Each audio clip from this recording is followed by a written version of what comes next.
Algo habita mis paredes, compartido por Arturo Flores, adaptado por Tenebris. Mi familia siempre ha tenido problemas para establecerse. Toda mi niñez la pasé mudándome de casa en casa. Con el paso del tiempo me fui acostumbrando a este tipo de vida, pero para entonces los cambios abruptos de rutina y horario habían afectado mucho mis hábitos de sueño. Llegué a un punto en que experimentaba pesadillas y parálisis del sueño muy a menudo. Aunque estaba aterrado, nunca le conté a mis padres para no preocuparlos más de lo que estaban. En una de esas mudanzas, cuando tenía 9 años, encontramos un departamento pequeño en un quinto piso. La anterior dueña fue una hermana de mi mamá. Esta tía había tenido problemas con mi mamá por una deuda que se negaba a pagar, y al final le ofreció el departamento para librarse de ella. Algo muy conocido por todos es que la tía tenía cierta afición por la hechicería y cosas por el estilo. Sin embargo, nada de eso nos disuadió de adquirirla. Mis papás no creían en este tipo de cosas y a mí solo me resultaba como un pasatiempo. Algo extraño fue que mis papás, al momento de recibir los papeles de la propiedad, mi tía les ordenó que no pusieran un pie ahí por lo menos en 10 días. Eso a pesar de que ella ya tenía algunos días en la casa de un amigo. Mis padres, intentando terminar la disputa, no pusieron resistencia y le siguieron la corriente. Los 10 días pasaron y llegaron a la nueva casa. Tenía un diseño simple y austero con pocas ventanas, pero el espacio era suficiente para no sentir claustrofobia. Las paredes estaban pintadas de un azul muy oscuro y deprimente, y en varios puntos fue pasada una lija hasta quedar de color blanco. Todo daba la impresión de que había borrado algo. Aunque era inusual, tampoco era algo de lo más raro que habíamos encontrado. Todo eso despertó mi curiosidad por la magia que había hecho mi tía dentro del departamento. Como se imaginarán, cargar las cajas y los muebles hasta arriba fue un infierno. Yo ayudaba con cosas pequeñas, pero que para alguien de mi edad no era poca cosa. Unas horas después, ya casi terminábamos, y subí un balde chico con comida enlatada y dulces. Se lo dejé al pie de un sofá para ir por otras cosas. Al regresar, mi hermano me esperaba en la puerta sosteniendo unas galletas que había dejado en un balde. En su cara se veía que estaba enojado. Me dijo que no podía creer que fuera tan glotón y me preguntó dónde escondía el balde de dulces. Yo le contesté que no lo había escondido y que estaba al pie del sofá, pero cuando lo llevé hasta ahí el balde ya no estaba. Mi hermano me dijo que cuando dejó unas cajas y quiso tomar un descanso para disfrutar de un refresco no encontró el balde. Creyó que había aprovechado que era lo único que estaba ahí para quedármelo. Entonces se me ocurrió asustarlo diciéndole que se lo habían llevado los espíritus de la casa. Mi hermano lo negaba con todo su ser y ya estaba enojado. Mi papá subió al departamento y nos encontró en discusión. Mi hermano le contó lo que había pasado y él, un poco indiferente, me mandó a buscar el balde. Estuve recorriendo el lugar haciendo como que buscaba algo porque bien sabía que había desaparecido. Entré por el pasillo que llevaba a la cocina y entonces encontré en el piso unos caramelos que estaban en el borde del balde, solamente que ahora se encontraban regados por el suelo. Estaban haciendo una especie de rastro, así que los seguí y me llevaron hasta dentro de la cocina. Cuando llegué a una esquina encontré el último caramelo del rastro pegado a una lámina de madera que cubría una pequeña sección de la pared de ladrillos. Me acerqué y percibí un olor horrible como moho o salitre. Era algo pudriéndose. Me alejé inmediatamente, le di unos toques por curiosidad, y noté que la lámina estaba bien pegada a la pared. Sin embargo, eso no evitaba que el olor de lo que estuviera ahí se escapara. Recogí todos los caramelos y regresé a la sala principal. Se los mostré a mi padre y él pensó que le estaba haciendo una broma. Yo insistí diciéndole que era eso lo único que había podido encontrar. Cuando me pidió que volviera adentro, le respondí que no quería porque esa casa estaba embrujada. Mi padre, enojado, me dijo que estaría castigado hasta que encontrara el balde y le dio el único colchón que había llegado en el camión de la mudanza a mi hermano. También nos pidió que ya dejáramos de pelear porque mi madre había estado preocupada, ya que su hermana no le respondía a las llamadas, y con nuestros pleitos solamente le íbamos a alterar más. Yo iba a dormir en el mueble, pero mi papá me acompañaría en el suelo. Estuve aliviado de que al menos no me quitaran mis propinas semanales, así que solo me resigné y no reclamé nada. Pero cuando llegó la noche, nuestra nueva casa estaba repleta de cajas por todos lados. Me acomodé como pude en el sofá y cerré los ojos. Mi padre se acostó en el piso sobre una frazada mientras lo escuchaba roncar cuidadosamente. La sala estaba oscura y el sueño poco a poco fue apoderándose de mí hasta que me quedé dormido. Casi en el momento que cerré los ojos los abrí de súbito, como si algo me hubiera alterado. Miré a mi alrededor con la respiración agitada. Intenté mover mis manos y mis piernas, pero no respondían. Esto solamente hizo que me desesperara más. Vi a mi papá en el suelo e intenté gritar con todas mis fuerzas para que me ayudara. Sin embargo, lo único que salía de mi boca era un pequeño gemido que apenas era perceptible para mí. Hice un esfuerzo enorme en cada uno de los músculos de mi cuerpo, en un intento desesperado por despertar a mi padre y salir de ese martirio. Entonces, cuando pude doblar la cabeza, alcancé a ver algo en el espacio que había entre dos columnas de cajas acomodadas. Al fondo, justo en la entrada del pasillo, había una pequeña figura oscura, algo que contrastaba con la pared. Abriendo mis ojos, lo más que pude ver, intenté entender qué era. Ahora pude recordar los vellos gruesos y enmarañados que salían de su cabeza, los cuales parecían muy grandes comparándolos con su delgado y pequeño cuerpo. Me enfoqué mucho en su horripilante cabeza, pero no pude recordar más rasgos. Lo que sí noté es que esta cosa llevaba algo en sus manos. Se trataba del pequeño balde de los dulces. Sin poder moverme, esta visión hizo que perdiera el control y empezara a temblar. Por más que intenté llamar la atención de mi papá, no pude lograr que despertara. Aquella figura continuaba ahí. Cuando parpadeé vi cómo empezó a moverse y levantó ambas patas para dar un salto que se extendió mucho más de lo que haría un salto normal. Me pareció que se movía en cámara lenta. Así se fue como si estuviera volando hasta la puerta que estaba a unos metros de nosotros. Yo no lo perdí de vista, lo seguí con la mirada hasta que llegó a la puerta. Antes de desaparecer por completo, soltó el balde bajo una ventana cerca de la puerta. Me quedé en estado de shock por un rato. Conforme pasaban los minutos, un sueño, un mareo, no lo sé, empezó a invadirme hasta que me quedé inconsciente. Por la mañana me despertó el sonido de sierras y martillos en la otra habitación. Eran sonidos de construcción los que ya me estaba habituando en la familia. Pensando que acababa de despertar de otra pesadilla, me levanté aliviado de regresar al mundo real. Me levanté y fui a la cocina para buscar algo de comer. Cuando pasé por la puerta vi algo por el rabillo del ojo que me detuvo en seco. Sabía lo que era, pero no fue hasta que volteé que sentí un enorme escalofrío recorriendo todo mi cuerpo. Bajo la ventana estaba el balde de golosinas tirado, y en dirección hacia la puerta, de la misma manera en la que había terminado mi supuesto sueño. Muy nervioso me acerqué a revisar el objeto que había traído aquel ser. En su interior encontré envolturas, pero sin el contenido. Lo que haya sido esa criatura se había llevado toda la comida. Mientras revisaba toda la basura, tan confundido como no lo había estado antes, se me ocurrió que tal vez esto tuviera algo que ver con mi tía la bruja, y tal vez mis papás podrían saber algo al respecto. Estaba pensando en todo eso cuando mi hermano me tocó el hombro.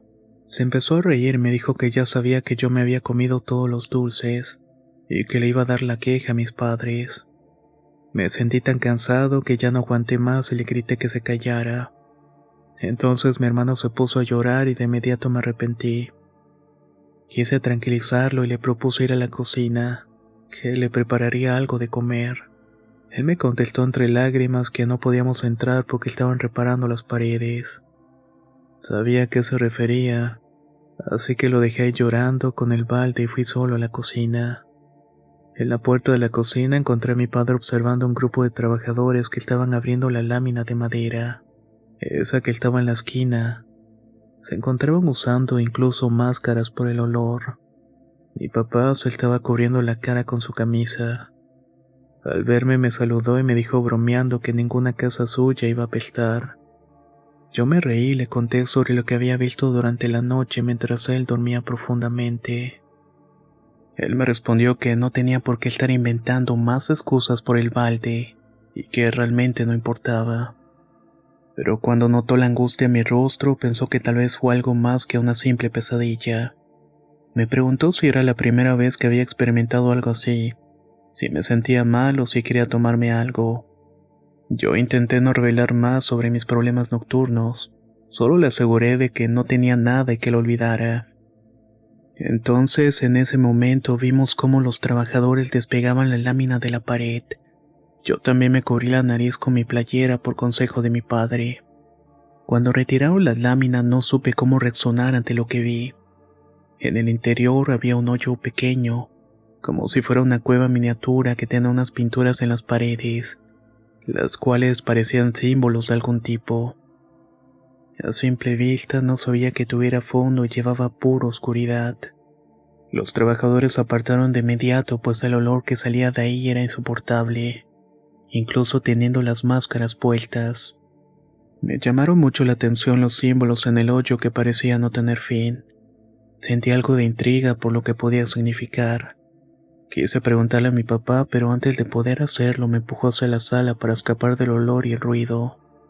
Enseguida escuché a otro de los trabajadores gritar a otro que llevara el cemento. Mi papá me dijo que sería mejor que nos fuéramos a desayunar a alguna cafetería y dejáramos mientras tanto los señores en su trabajo. Ahora sé que salir de la casa en ese momento fue un grave error. Cuando salimos junto con mi hermano le pregunté dónde estaba mi mamá y me contestó que ella nos encontraría en la cafetería, que había salido a visitar a su hermana. Yo estaba muriendo por hablarle sobre lo que había visto, pero no sabía cómo explicárselo, al menos no sin que pensara que estuviera delirando, así que iba a estar esperando un buen momento. La encontramos cuando buscamos una mesa vacía y se le veía estresada como si no hubiera dormido, aunque con esfuerzo mostraba la sonrisa de siempre.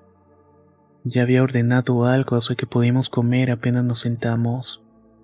Escuché que mis papás comenzaron a discutir algo entre susurro por unos 5 minutos, hasta que mi papá nos dijo que mi mamá iba a darnos una noticia. Recuperando la compostura, nos aseguró de que no teníamos por qué preocuparnos. Tomando su café, comenzó a decirnos que esa mañana había ido a visitar a su hermana. Tenía la intención de hacer las paces con ellas con la excusa de firmar unos contratos. Pensaba que sería la última vez que se verían, y quería terminar en buenos términos con ella.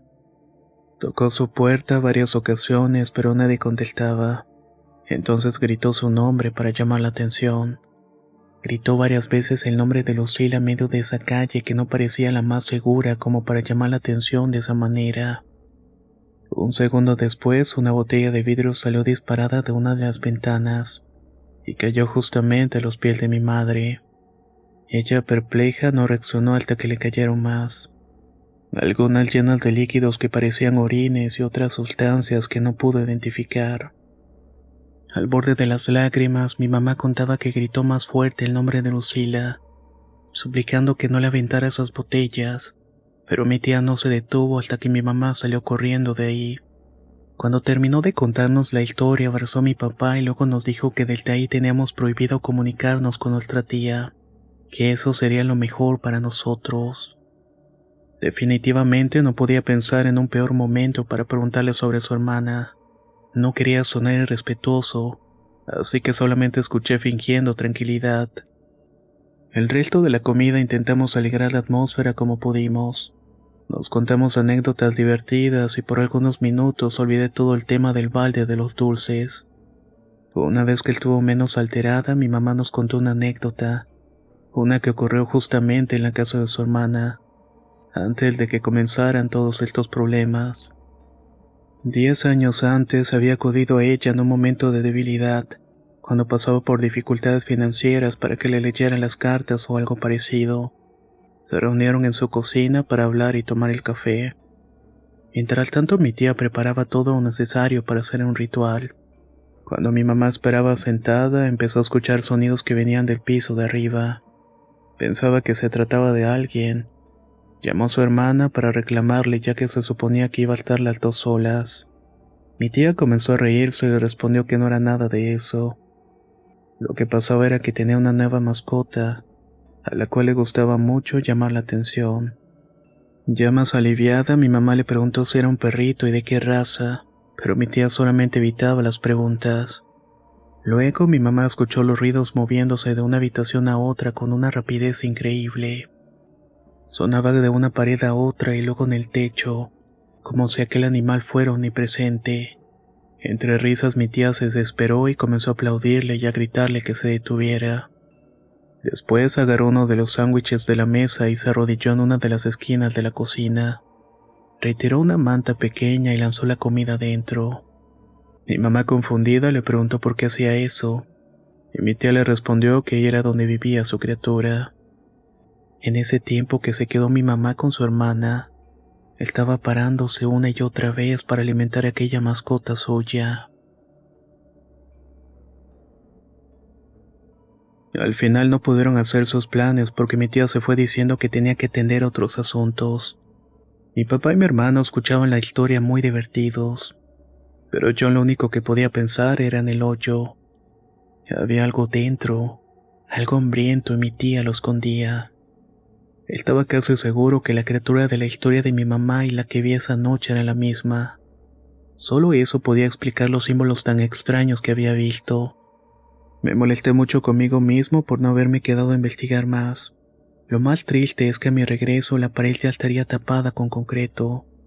Desesperado me inventé que me dolía el estómago para volver lo más pronto posible. Mis padres estaban muy confundidos, pero me creyeron. Unos minutos después ya estábamos en el auto.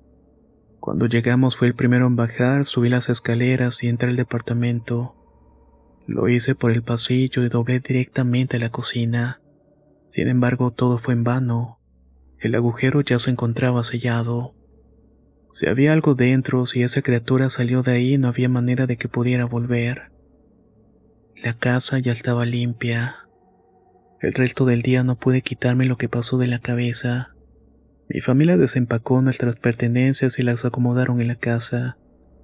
Yo intenté ayudar, pero la imagen de la criatura no me dejaba pensar con claridad y me atormentó por varios días. A pesar de que no hubo otro evento extraño en la casa, comencé a sentirme cada vez peor de salud, tanto física como mentalmente. Mis padres habían empezado a notarlo en mi falta de ánimo y mi pérdida de apetito. A pesar de mis quejas, me mandaron a un médico. Después de algunas semanas de tratamiento, mi ánimo mejoró un poco, y las parálisis del sueño fueron cada vez menos comunes. Mis papás se enojaron conmigo por no haberles avisado de mis episodios, pero se alegraron de que ya estuviera mejor. Me sentí un poco tonto por no haber pedido ayuda antes. Mi mamá había intentado un par de veces entrar en contacto con su hermana, pero ésta nunca llegó a contestar el teléfono. Sin embargo, sí llegó a marcarme una vez. Una noche el celular de mi mamá timbró en la cocina. Lo había olvidado antes de irse a dormir y como yo era el único despierto fue el que contestó. Lo único que pude oír antes de colgar fue una leve respiración del otro lado de la línea. No quiero sacar conclusiones, pero recuerdan que les dije que mi tía quiso que esperáramos unos días antes de instalarnos en la casa. Sospecho que esa petición no fue únicamente al azar. Creo que sea lo que habitaba en la casa dependía de la comida que le daba mi tía del diario. Y si no la recibía, algo malo podía ocurrir. Estas son especulaciones mías, pero no deja de intrigarme pensar qué tipo de criatura necesitaría esa comida, y qué tan peligrosa podía ser de no alimentarse. Tal vez la criatura sigue en las paredes de la casa o quizás murió al no alimentarse. La verdad es que no lo sé. Conforme estuve recordando esta etapa de mi vida, intenté comunicarme con mi tía para preguntarle algunas cosas, pero nunca me respondió. Dígame ustedes, ¿qué opinan al respecto de esto? ¿Sería la misma criatura la que presenció mi mamá y la que vi yo aquella noche? ¿Y qué rayos era realmente esa cosa?